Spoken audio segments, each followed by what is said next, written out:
Hi friends, ఇవాళ నేను ఒక కొత్త రెసిపీతో మన ముందుకు వచ్చేసానండి. అదేంటంటే పూల్ మఖానా గింజలతో కారపొడి ఎలా చేసుకోవాలని చూపిస్తానండి.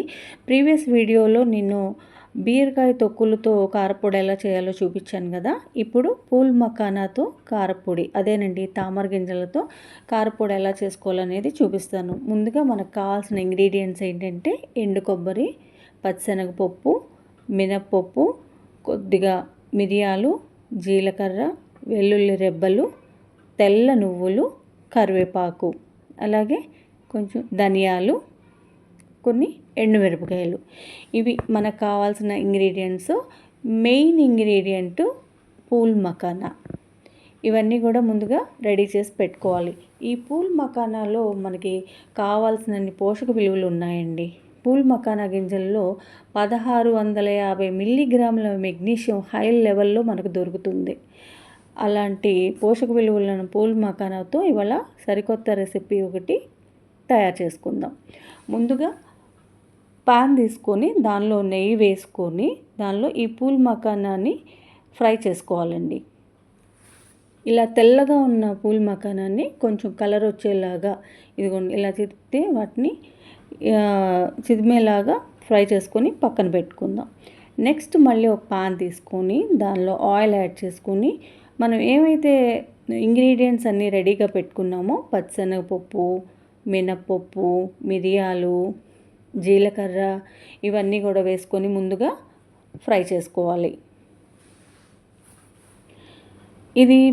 ఈ పూల్ మఖానా బీపీని కూడా కంట్రోల్లో ఉంచుతుందండి. దీనిలో కాల్షియం కూడా హై లెవెల్లో ఉంటుంది. నెక్స్ట్ ఇప్పుడు మనం ధనియాలను కూడా యాడ్ చేసుకొని ఫ్రై చేసుకుందాం. ఈ గింజలలో ఎస్ఓడి అనే ఎంజైమ్ ఉంటుందండి. ఇది లివర్ డీటాక్సిఫికేషన్కి బాగా ఉపయోగపడుతుందన్నమాట. నెక్స్ట్ ఇప్పుడు మనం ఎండు కొబ్బరిని, కరివేపాకును కూడా యాడ్ చేసేసుకొని లో ఫ్లేమ్లో ఇవన్నీ కూడా మనం ఫ్రై చేసుకోవాలండి. ఇందులో 16 గ్రాముల ప్రోటీన్ ఉంటుంది, అలాగే ఫైబర్ కూడా ఉంటుందన్నమాట. ఇంకా లాస్ట్ అండ్ ఫైనల్గా నువ్వులు కూడా వేసేసుకొని ఫ్రై చేసేసుకొని వీటన్నిటినీ ఒక ప్లేట్లోకి ట్రాన్స్ఫర్ చేసుకుని పక్కన పెట్టుకుందాం. అంతేకాదండి, దీనిలో ఈ పూల్ మఖానాలో యాంటీ ఏజింగ్ లక్షణాలు కూడా ఉంటాయన్నమాట. ఇది డయాబెటిక్ ఉన్న వాళ్ళు కూడా తినొచ్చు.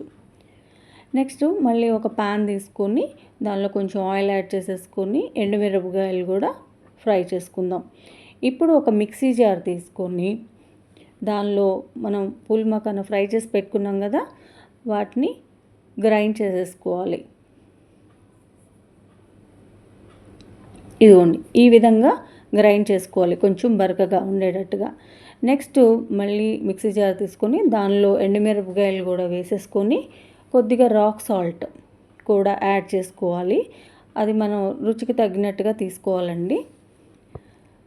గ్రైండ్ చేసుకోవాలి. ఈ విధంగా కొంచెం గ్రైండ్ అయినాక వెల్లుల్లి రెబ్బలను కూడా అందులో యాడ్ చేసుకొని మళ్ళీ ఒకసారి గ్రైండ్ చేసుకోవాలి. ఈ గ్రైండ్ చేసిన దానిలో మనం ముందుగా గ్రైండ్ చేసి పెట్టుకున్న పూల్ మఖానాన్ని కూడా ఇందులో కలిపేసేసుకొని ఒక్కసారి మళ్ళీ గ్రైండ్ చేసేసుకోవాలి. అంతే అండి, సింపుల్. పూల్ మఖానాతో కారపొడి రెడీ అయిపోయింది. ఎంతో టేస్టీగా ఉంటుందండి. ఇది ఇడ్లీలోకి, దోశల్లోకి, అలాగే మనం వైట్ రైస్లో కూడా నెయ్యి వేసుకొని తింటే అద్భుతంగా ఉంటుందండి. మీరు కూడా తప్పకుండా ట్రై చేయండి. ఎన్నో పోషక విలువలు ఉన్న పూల్ మఖానాతో కారపొడిని కొత్తగా మనం ఈ రెసిపీని ఇవాళ చూసాం కదా. మీరు కూడా ట్రై చేయండి, తప్పకుండా ట్రై చేసి నాకు కామెంట్లో తెలియచేయండి. బాయ్.